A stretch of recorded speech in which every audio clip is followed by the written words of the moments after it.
ॐ श्री परमात्मने नमः।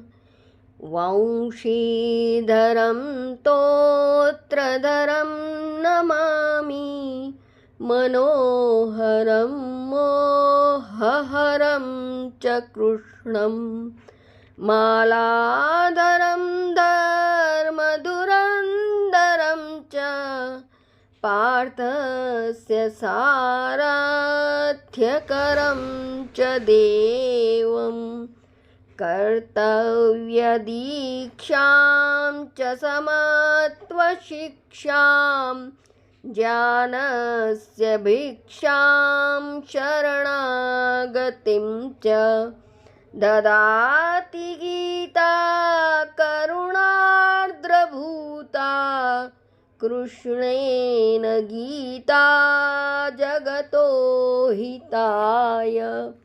संजीवनी साधकजीवनीयं, प्राप्तिं हरेर्वै सरलं ब्रवीति, करोति दूरं पथिविघ्नबाधां, ददाति शीघ्रं परमात्मसिद्धिं।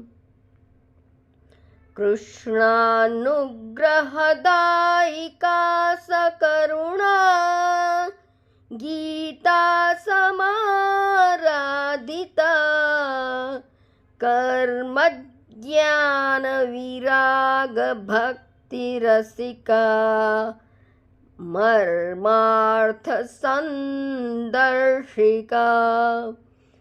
सोत्कण्ठं किल साधकैरनुदिनं, पेपीयमाना सदा, कल्याणं परदेवतेव दिशति, संजीवनी वर्धताम्, संजीवनी वर्धताम्।